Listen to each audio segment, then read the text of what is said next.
ಇವತ್ತಿನ ಮಾಧ್ಯಮಗಳಲ್ಲಿ, ಕೆಲವು ಆಯ್ದ ಮಾಧ್ಯಮಗಳಲ್ಲಿ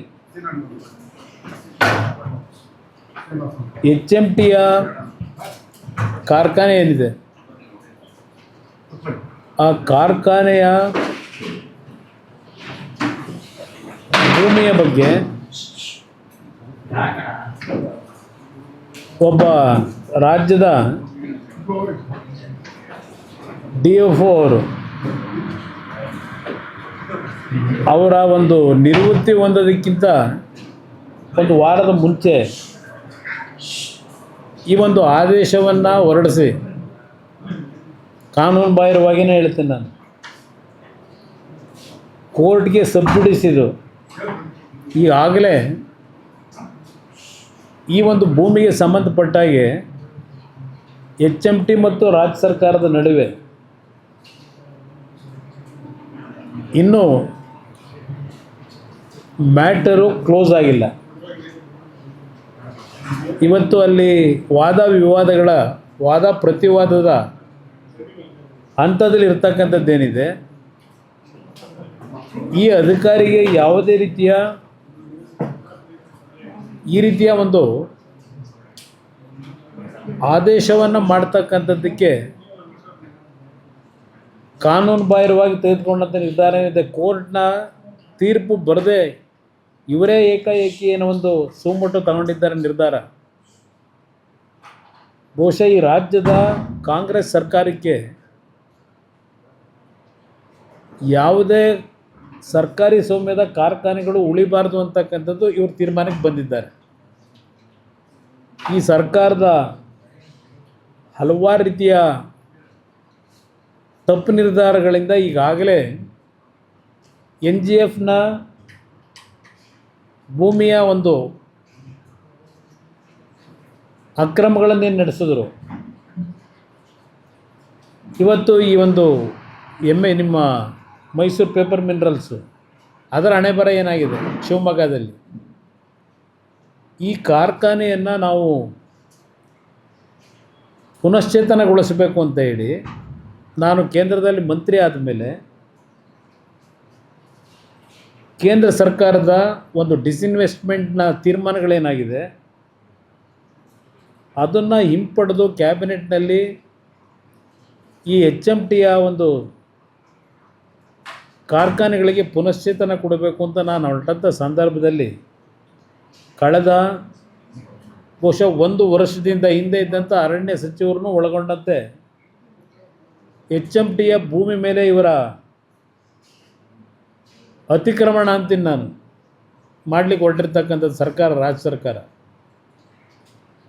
ಈ ಕಾರ್ಖಾನೆ ಪ್ರಾರಂಭ ಆಗಿದ್ದು 1960-65 ಆಸ್ಪಾಸ್ನಲ್ಲಿ. ಮೈಸೂರು ಅರಸರು ಆ ಒಂದು ಸಂದರ್ಭದಲ್ಲಿ ಇನ್ನೂ ನಮ್ಮ ಫಾರೆಸ್ಟ್ನ ಕೆಲವು ಆ್ಯಕ್ಟ್ಗಳು ಬರೋದಕ್ಕಿಂತ ಮುಂಚೆನೇ, ಅದೆಲ್ಲ ಒಂದು ಭಾಗ ಆಮೇಲೆ ಚರ್ಚೆ ಮಾಡ್ತೀನಿ, ನಿರಂತರವಾಗಿ HMT ಕಾರ್ಖಾನೆ ದೇಶದಲ್ಲೇ ಪ್ರಥಮ ಸ್ಥಾನದಲ್ಲಿ ಸಾವಿರಾರು ಕುಟುಂಬಗಳ ಬದುಕಿಗೆ ಶಕ್ತಿ ತುಂಬಿದಂಥ ಒಂದು ಕಾರ್ಖಾನೆ ಇದು.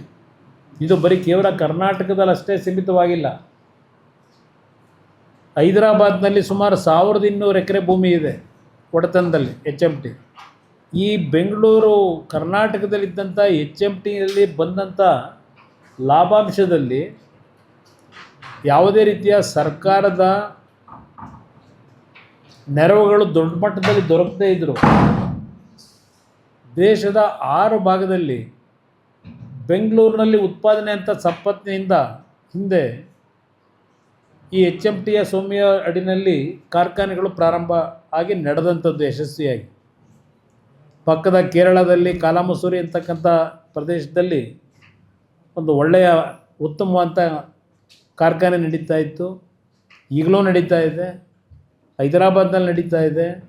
ಅಲ್ಲಿಂದ ಡೈರಿಗೆ ಸಂಬಂಧಪಟ್ಟಂಥ ಮ್ಯಾನುಫ್ಯಾಕ್ಚರ್ ಮಾಡ್ತಕ್ಕಂಥದ್ದು ನಮ್ಮ ಉತ್ತರಾಖಂಡಲ್ಲಿ ನಡೀತಾ ಇರತಕ್ಕಂಥದ್ದು ಇರ್ಬೋದು. ಹೀಗೆ ಹಲವಾರು ಭಾಗದಲ್ಲಿ, ಮತ್ತು ಪಿಂಜೋರ ಅಂಥೇಳಿ HMT ಟ್ರ್ಯಾಕ್ಟ್ರಿಗಳು ಒಂದು ಕಾಲದಲ್ಲಿ ಭಾಳ ಫೇಮಸ್ ಇತ್ತು.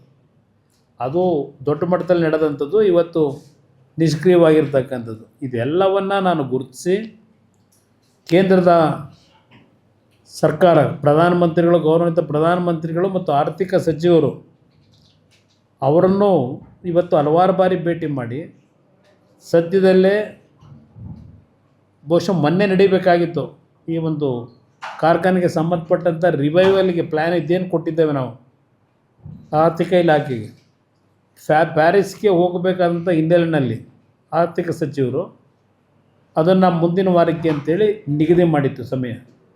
ಇಂಥ ಒಂದು ಸಮಯದಲ್ಲಿ ಈ ರೀತಿ ಲೀಡಿಂಗ್ ಪೇಪರ್ಗಳಲ್ಲಿ ಹಿಂದೂ ಮತ್ತು ಡೆಕ್ಕನ್ ಹೆರಾಲ್ಡ್ ಪತ್ರಿಕೆಯಲ್ಲಿ ದೇಶದಲ್ಲೇ ಇದು ಪ್ರಚಾರ ಆಗ್ತಕ್ಕಂಥ ರೀತಿಯಲ್ಲಿ ಇದನ್ನು ಬರೆಸಿರ್ತಕ್ಕಂಥದ್ದಿದೆ. ಇವನು ಯಾರೋ ಈ ಅಧಿಕಾರಿ ಬ್ಯಾಕ್ಗ್ರೌಂಡು ರವೀಂದ್ರ ಕುಮಾರ್ ಅಂತ ಹೇಳಿ ಇವು ಕೊಟ್ಟಿರ್ತಕ್ಕಂಥ ತೀರ್ಪು. ಇವರು ಯಾರು ಹಿಂದೆ ಇರ್ತಕ್ಕಂಥವ್ರು, ಇವರಿಗೆ ಗಾಡ್ ಫಾದರು ಗೊತ್ತಿದೆ ನನಗೆಲ್ಲ. ಈ ವ್ಯಕ್ತಿ ಇದು ಹಿನ್ನೆಲೆ ಯಾವ ರೀತಿ ಪಾಪ ಇವರು ಅರಣ್ಯ ಇಲಾಖೆನ ಉಳಿಸ್ಲಿಕ್ಕೆ ಕಷ್ಟಪಟ್ಟಿದ್ದಾರೆ, ಹಲವಾರು ಮಾಹಿತಿಗಳಿದೆ. ಇಂಥ ಒಬ್ಬ ವ್ಯಕ್ತಿ ಕೋರ್ಟ್ನಲ್ಲಿ ಇನ್ನೂ ವ್ಯಾಜ್ಯ ನಡೀತಾ ಇದ್ದಾಗ ಈ ರೀತಿಯ ತೀರ್ಪು ಕೊಡಲಿಕ್ಕೆ ಇವನಿಗೆ ಅಧಿಕಾರ ಕೊಟ್ಟಾರೆ ಯಾರು? ಇವತ್ತು ಈ ಕಾರ್ಖಾನೆಗಳು ಉಳಿಬಾರ್ದು ಅನ್ನೋದೇ ಕರ್ನಾಟಕದಲ್ಲಿರ್ತಕ್ಕಂಥ ಈ ಸರ್ಕಾರಗಳ ನಡವಳಿಕೆ. ಇವತ್ತು ಸುಮಾರು 3,000 ಕೋಟಿ ರೂಪಾಯಿಗಳನ್ನು ಈ ಕಾರ್ಖಾನೆ ಅಭಿವೃದ್ಧಿಗೆ ಈಗಾಗಲೇ ದೊಡ್ಡ ಮಟ್ಟದಲ್ಲಿ ನಾವೇನು ಹಲವಾರು ತಂತ್ರಜ್ಞರ ಜೊತೆ ಚರ್ಚೆ ಮಾಡಿ ಇವತ್ತು ಕೆಲವು ತೀರ್ಮಾನಗಳಾಗಿದೆ. ಇಂಥ ಸಂದರ್ಭದಲ್ಲಿ ಈ ರೀತಿಯ ಒಂದು ಮಾಧ್ಯಮಗಳಿಗೆ ಹೇಳಿಕೆ ಬಿಡುಗಡೆ ಮಾಡಿ 30 ದಿವಸ ಸಮಯ ಕೊಟ್ಟಿದ್ದೀವಿ ಅಂತ ಹೇಳಿ ಇವನಿಗೆ ಅಧಿಕಾರ ಕೊಟ್ಟಿರೋದು ಯಾರು? ಕೋರ್ಟ್ನಲ್ಲಿ ನಡೀತಿರ್ತಕ್ಕಂಥ ಕೇಸ್ ಇದು. ನಿರ್ಭೀತ, ನಿಷ್ಪಕ್ಷಪಾತ, ವಿಶ್ವಾಸಾರ್ಹ ಸುದ್ದಿಗಳಿಗೆ ಮತ್ತೊಂದು ಹೆಸರಾಗಿರುವ ನ್ಯೂಸ್ 18 ಕನ್ನಡ ಈಗ ಆಪ್ನಲ್ಲೂ ಲಭ್ಯವಿದೆ. ದಯವಿಟ್ಟು ಇಲ್ಲಿರುವ QR ಕೋಡ್ ಅನ್ನು ಸ್ಕ್ಯಾನ್ ಮಾಡಿಕೊಂಡು ಆಪ್ ಡೌನ್ಲೋಡ್ ಮಾಡೋದಕ್ಕೆ ಮರಿಬೇಡಿ. ನಿಮ್ಮ ಬೆಂಬಲ ಹೀಗೆ ಸದಾ ನಮ್ಮೊಂದಿಗಿರಲಿ. ಧನ್ಯವಾದ.